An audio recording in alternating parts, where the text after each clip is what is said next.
Welcome back, investors, to Ticker Time News. I'm Adam. Thank you for joining me for the After Hour show. Well, we've got a wrap up of the year 2021 in the markets. The markets had double-digit growth this year for the third consecutive year in a row. Can it continue into 2022? Well, that's something we'll have to wait and see, but the year should get off to a great start. We've got a lot of momentum building in the market with all kinds of different stocks and sectors to look at. So I'm going to share a couple investing strategies with you for 2022. And I'm going to share one that we did in 2021 and share those results with you. But the most important thing before we get into any of that is what's on your mind. If you have a question, leave the ticker symbol and your question in the comments, and we will go over it live during the show. One of our recent requests was on AMD, so we do have ADD on AMD later on for you. So I hope you enjoy it. Now, if you would rather sit back and watch and hear me out on a couple of different stocks, that's fine as well. Or ask your question. That's what we're here for you. Now, the markets today, they did decline a little bit today, Friday, the last trading day of the year, amid some slippage into the close, kind of like yesterday, where we went up in the morning and then fell throughout the day and then sharper into the close. The Nasdaq did drop 0.6% amid weakness with the mega caps, while the S&P 500 was down 0.3%. The Dow Jones down 0.2%, and the Russell 2000 also down 0.2%. Now, the markets, they wrapped up year 2021 with double-digit percentage gains, supported by strong corporate seasons with earnings, massive fiscal and monetary stimulus, and a recovering economy, plus signs of a rebound in the labor market. There weren't many or any specific catalysts today. It was very quiet on the news front, but the underperformance of the mega caps suggested there was some year-end maybe rebalancing activity in the mix. Some of that activity likely happened into the close, again, because it fell off sharper into the close. As a relatively weak finish coincided with an increase in trading volume. That's always interesting to watch. Now, 6 of the 11 S&P 500 sectors did close higher, while 5 closed lower. The consumer staples sector was the only sector that gained more than 0.5%, while the communication services sector declined more than 1%. Illustrating the year-end activity, the Vanguard Megacap Growth ETF, ticker symbol MGK, declined 0.6% today and ended the year with a 28% gain, roughly equal to the 27.6% gain in the Invesco S&P 500 equal weighted ETF. Now, gold, it closed the year, the final trading day, with not a gain, but a loss. It was the steepest annual decline in gold since 2015, despite a big spike in consumer prices in nearly 4 decades. Gold fell 3.4% in 2021 to settle at $1,827.50 an ounce. Will gold bounce back in 2022? With inflation, interest rates going up? Maybe. Now, here's how we did in the year with the other indices. The S&P 500 was up 26.9% for the year. The Nasdaq Composite was up 21.4% for the year. The Dow Jones was up 18.7% for 2021, and the Russell 2000 was up 13.7% for 2021. Now, cryptocurrency, it did very well. Even though we are off the highs on Bitcoin, and then just look here on TradingView, and there is a link in the description for a free account to TradingView. Bitcoin is at 46,413 right now. It is down from its highs of 69,000. but Bitcoin is still up 59.8% year to date. So, in the grand scheme of things, Bitcoin was a great performer this year. Even though we're in this slump right now, this decline from its all time high, in this moving sideways type of pattern that we are in right now, Bitcoin still outperformed for the year. Now, 2022 moves us further away from the halving event. So, will 2022 be the start of or have we already started, a bearish turn in Bitcoin until the next halving event? It's a possibility. Now, Ethereum, that's the big winner this year. ETH USD on TradingView. Now, Ethereum, wow, just wow. Ethereum was up over, well, 400.9%. So just over 400% for 2021, 400% on the year. Can we ask for a better return than 400%? I don't think so. That is staggering when you put it in the context of how stocks did, up about 27% for the year. Wow. Well, Ethereum is just right in this zone here where there's no support, but it is bumping up against resistance here at this trend line. And that trend line right now is about 38.16, and Ethereum is at 36.96 right this second. So, will this continue? This slide slowly down for Ethereum next year? Will we be entering a bear market in 2022? Or is there still a little bit of light at the end of this run? I think for Ethereum, there's a greater chance of outperformance than Bitcoin for 2022. And that's mainly because of an update coming in the first half of 2022 for Ethereum, maybe even the first quarter of 2022, which would be great. Now, those investing strategies for 2022. Last week, I talked about the dogs of the Dow. It's an investing strategy, which are the 10 Dow Jones Industrial Average stocks with the highest dividend yield. And last week, I promised you another investing strategy for the S&P 500. Well, that is exactly what I have for you today. But first, here's a quick recap on investing in the dogs of the Dow. It's a pretty simple process for investing in the dogs of the Dow portfolio. After the market has closed on the last day of the year, which is today, identify the 10 highest yielding Dow stocks and then buy them at the start of the year. So on January 3rd, invest an equal dollar amount in each of those stocks.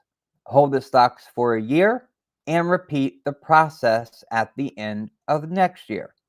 It's really that simple. And that's partially how we do the S&P 500 strategy as well.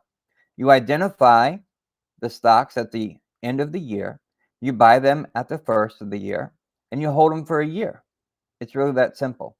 Now, for the S&P 500, let's go to SPX on TradingView, which is the S&P 500. It's how I track the S&P 500 on TradingView. Now,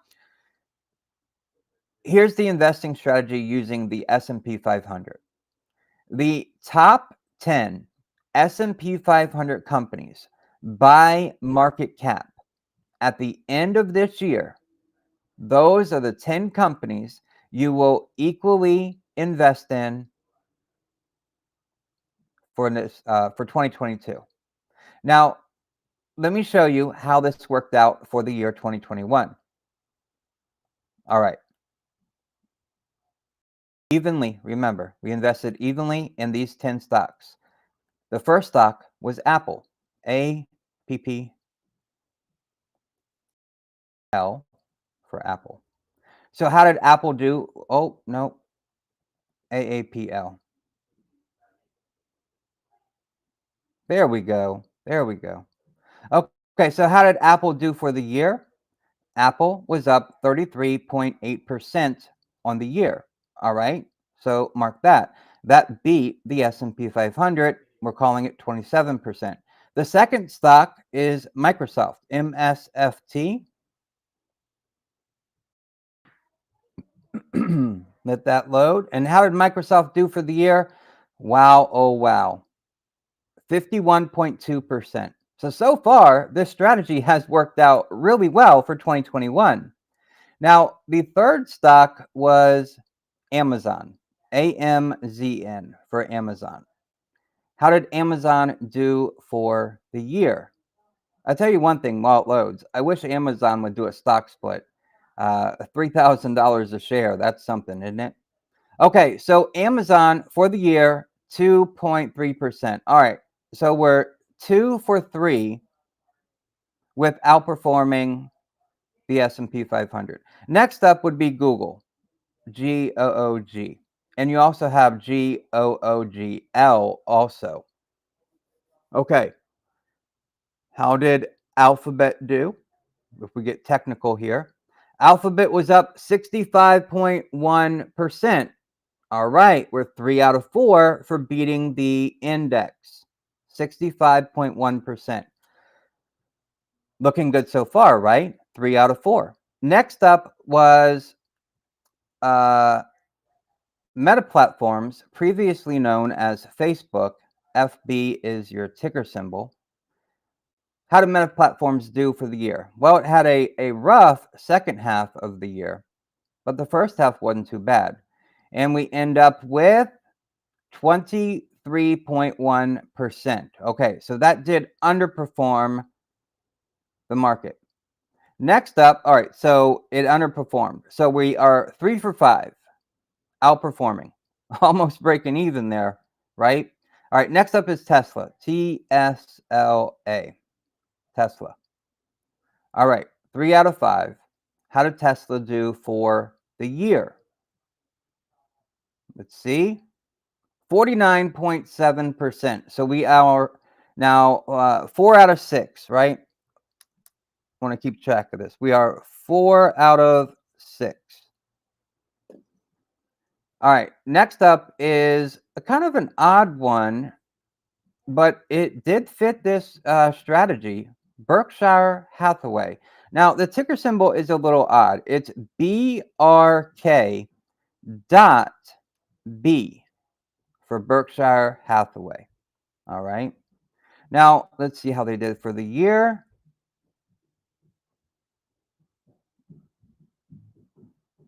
As it's loading. Okay, for the year, 28.9%. Woo! That barely does it, but that does count as a beat. So we are now 5 out of 7. That's not too bad. Not too bad at all. All right, next up is Johnson & Johnson. J&J is the ticker symbol for Johnson & Johnson. How did Johnson & Johnson do on the year? It had a roller coaster year. Did we squeak out with a win for Johnson & Johnson on the year? Let's see. 8.7%. So we missed on that one. So we are now 5 for 8. Oh man, hopefully we can get the next couple, right? All right, after Johnson & Johnson, then we have Walmart. And then there's a special note that I want to talk about. Walmart, WMT is Walmart's ticker symbol. Now, how did Walmart do for the year? Do we have a beat? It was a rough one, a roller coaster of a year. And we don't. Up 0.37%. So we are 5 out of 9. So what is the 10th stock? Well, for last year, since Alphabet has 2 ticker symbols, I did not pick a 10th company. I went with Alphabet's second ticker symbol, GOOGL. So 2 for Alphabet. That's probably not fair. I probably should have picked one or the other to do this, but this is what I did. 65.3%. So we ended 6 out of 10. Almost split it down the middle. 6 out of 10 using this strategy in 2021. Now, for 2022, we'll have to go through and pick those stocks. We'll do them on January 3rd during our live episode there. All right, so I just want to share that with you and how that kind of works out. Quite honestly, 60% of them, or 60% of the stocks out of those 10 did end up beating the 27% that the S&P 500 did on the year, which is a really great year. That is really, really good gains because some of those 3 times what the S&P 500 did. So yeah, that strategy worked out this year. How will it play out next year? Well, we'll start it on January 3rd during the live stream.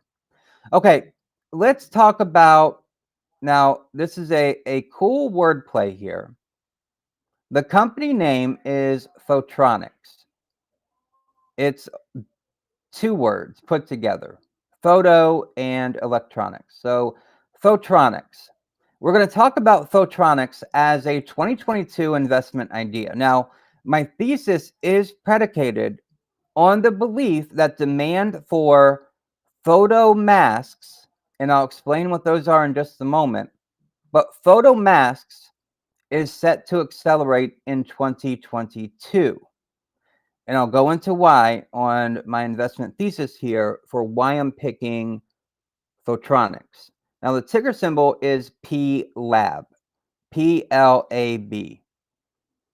Let that load for you so we're all on the same page. Now, on the year, Photronix really did good after its last earnings here. It just totally gapped up and just has ran since the beginning of December. Now, it ended the year up 68.9%. And again, a lot of that came from the very last month of the year. You can see I have that oval, that yellow oval there. That's the area that it gapped up and then it ran. But it was a 26% jump on earnings alone. It's an $18.85 stock. Right now, it is just down from its all-time high of $19.40. And that was just hit 5 days ago. Not that long. So it is a reasonably, well, we can't say that $18.85 is reasonably priced, but it's not a $3,000 stock. That's what I'm saying. So Photronix, ticker symbol PLAB, is a lesser known company providing a critical input when manufacturing integrated circuits, making it a solid choice for 2022, even as chip shortages begin to ease due to the growing demand for semiconductors. Now, earlier this week, I talked about GPU manufacturer NVIDIA as a stock idea for 2022, even though it has run substantially in 2021, just like Photronix has. There is still a lot of growth ahead in 2022. Now, Photronix, given its given its positioning to capitalize on numerous tailwinds, that was my reasoning for NVIDIA. NVIDIA would be unable, this is how I'm linking Photronix to NVIDIA. NVIDIA would be unable to develop its GPUs without undergoing a critical step in microchip manufacturing, that is, utilizing photomasks, the technology in which Photronix specializes. Now, photomasks are high precision quartz plates containing microscopic images of electronic circuits. They act as templates to transfer circuit patterns onto semiconductor wafers and flat panel display substances during fabrication, making them critical devices to manufacture integrated circuits. Photronics recently posted its fiscal year 21 results, where earnings soared by over 70% as gross margins jumped by 308 basis points.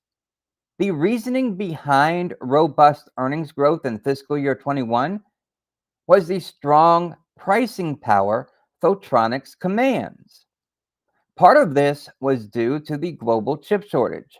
Many companies expect to ease up around the second half of 22. However, despite this outlook, the recent demand for photomasks is set to accelerate, allowing Photronics to maintain its strong pricing power. Much of the growing demand is taking place in China and Southeast Asia. This demand is primarily due to 28 nanometer chips, that is, more mainstream technology. It's being, or it is, being the last stage of Moore's Law, where an insignificant benefit was achieved from moving to the next smaller size in many applications. Therefore, certain industries, such as automotive and industrial, have been more inclined to use the 28 nanometer technology, where Photronics has a solid foothold. With more technology being deployed in vehicles like safety features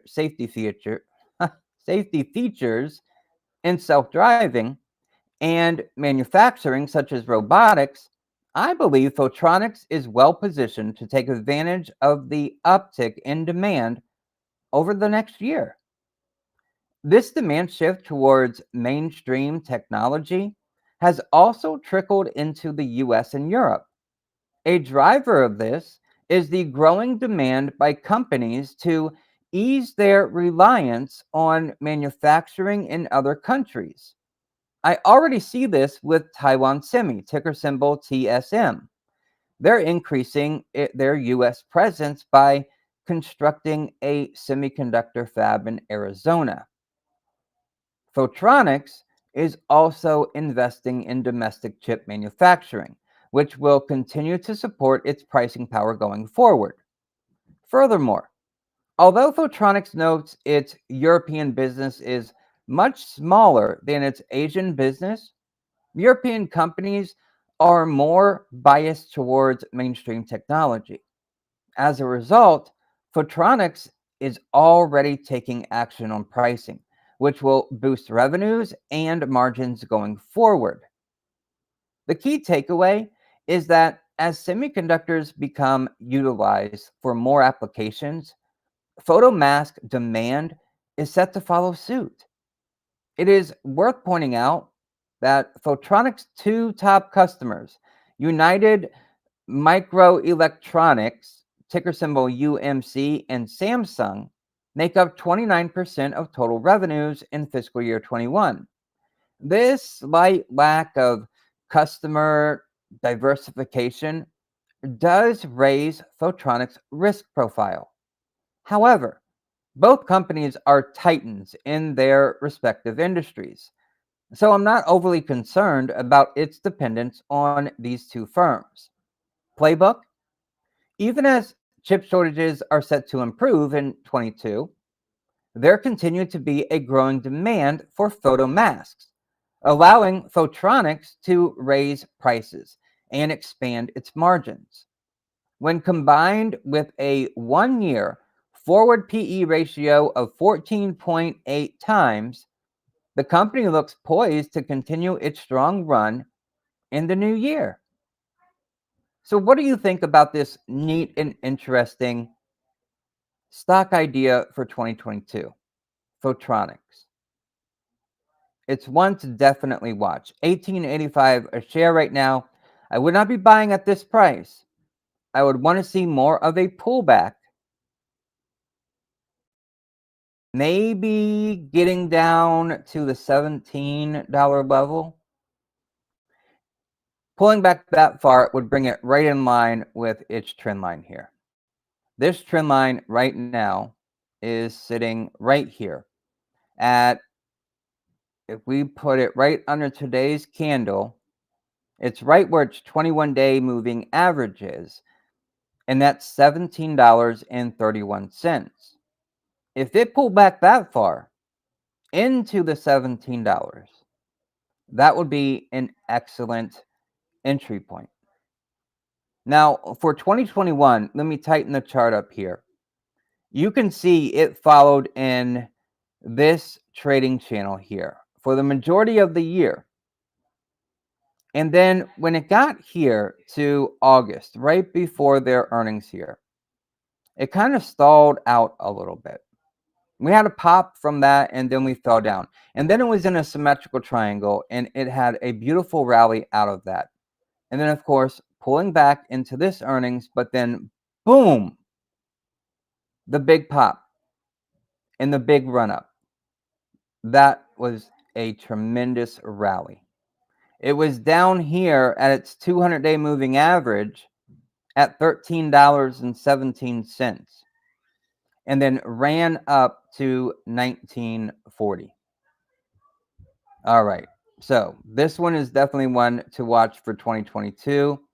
I think the industry that it's in is primed for continued growth. And again, if you look at NVIDIA, they cannot produce their GPUs, getting my letters mixed up here. They cannot produce their GPUs without these photo masks that Photronix builds.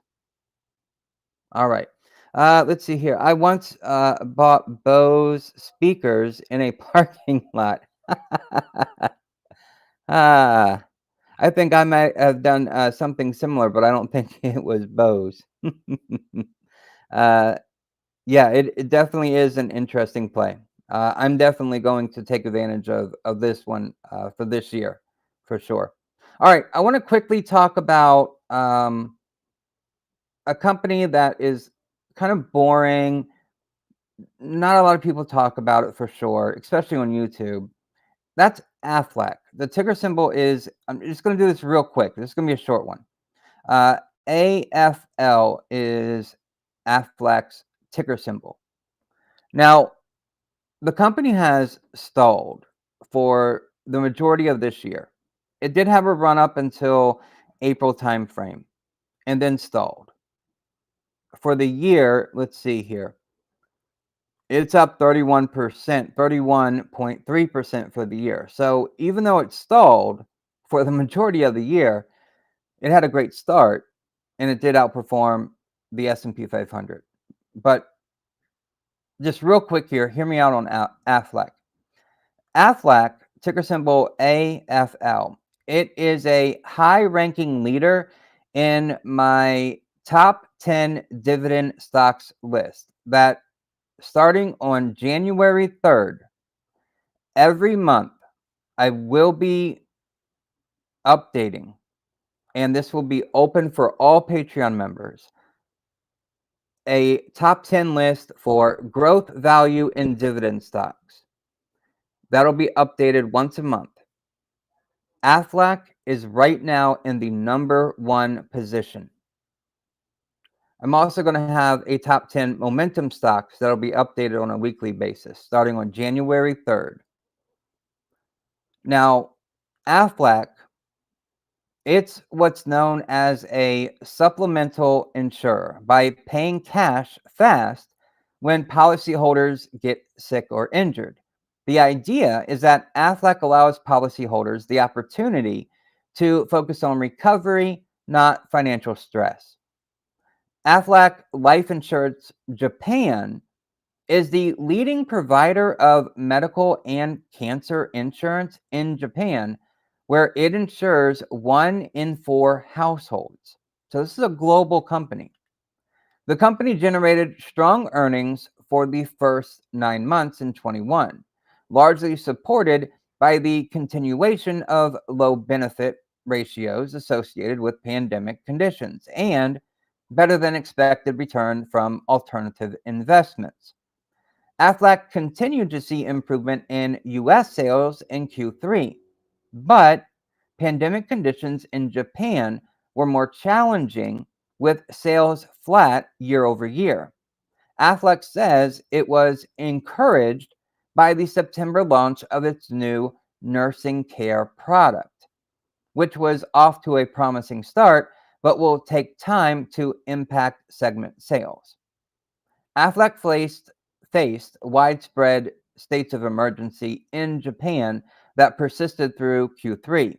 In the US, small businesses are still in recovery mode, while larger businesses have been more resilient and have shown better potential for sales. Aflac has been buying back stock at a very good clip, 6.3% buyback yield.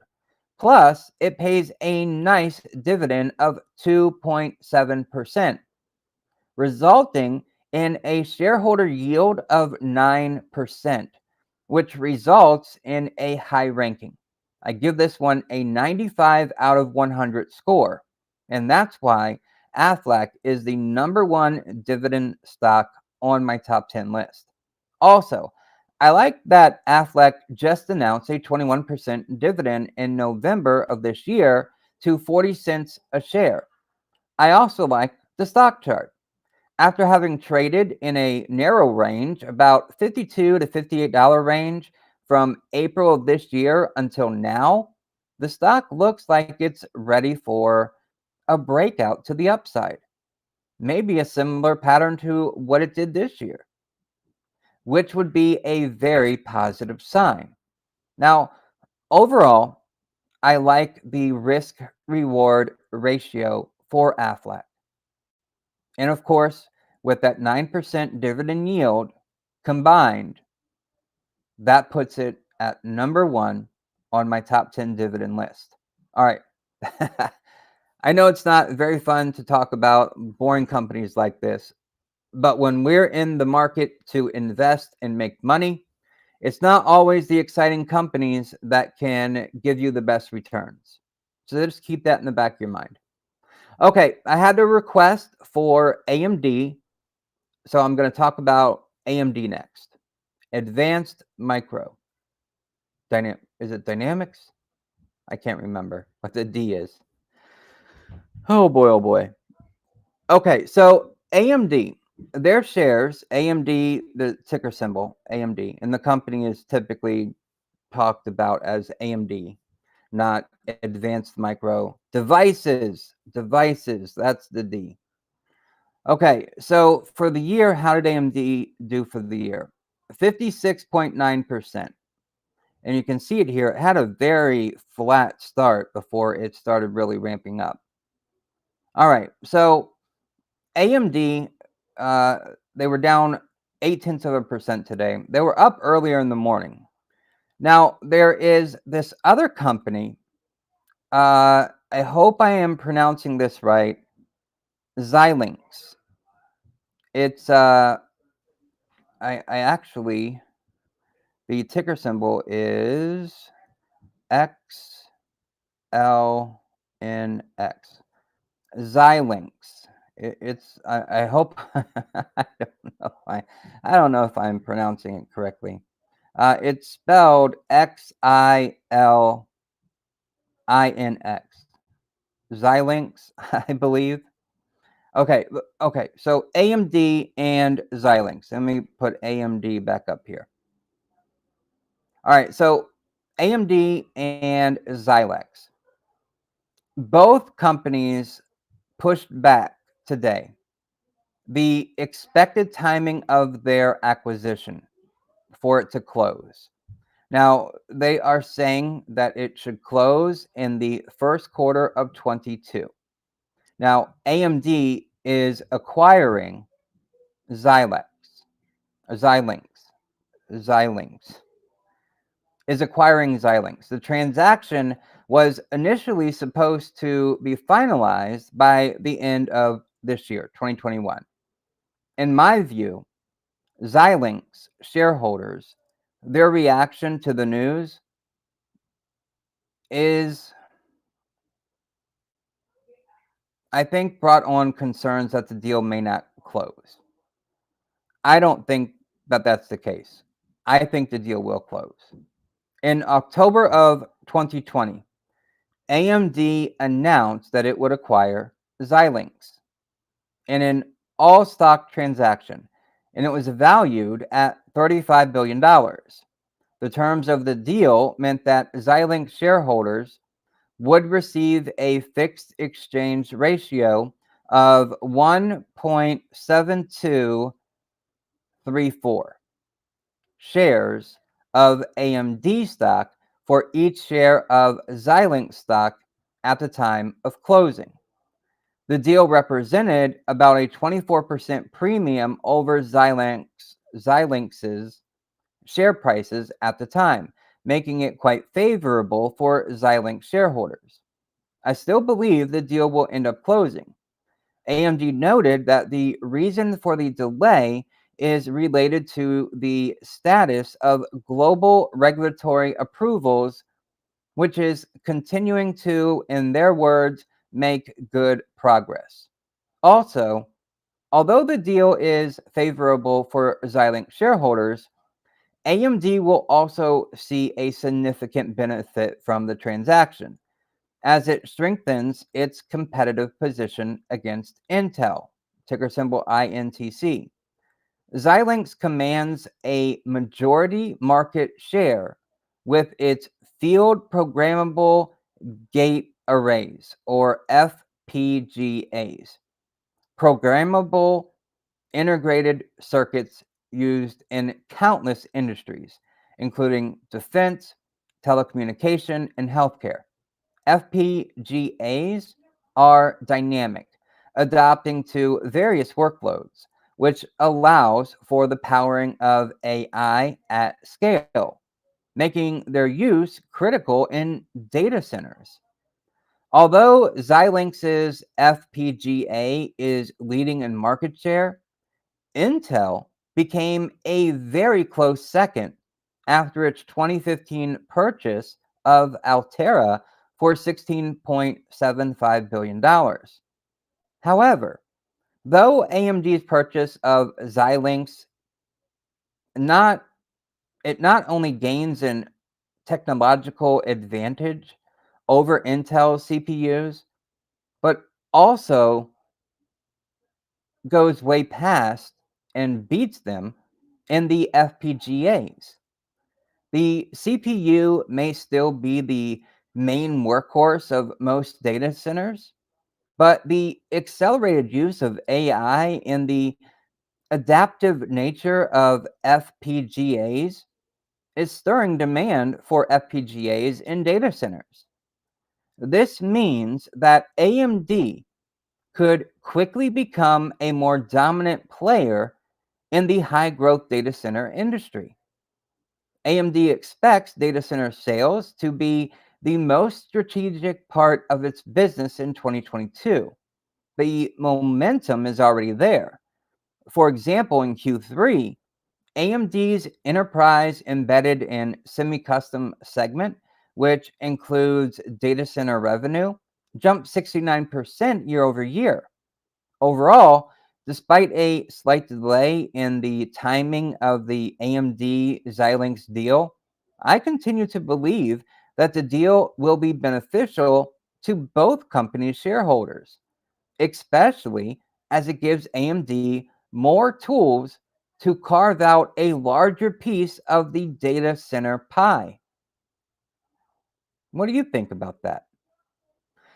Okay, so it was requested AMD, so uh, there we go. My thoughts on AMD and specifically the AMD and Xilinx deal. All right.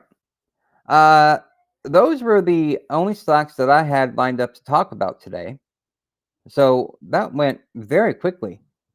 I can't believe it. It's only been 40 minutes and I got through everything that I wanted to talk about today.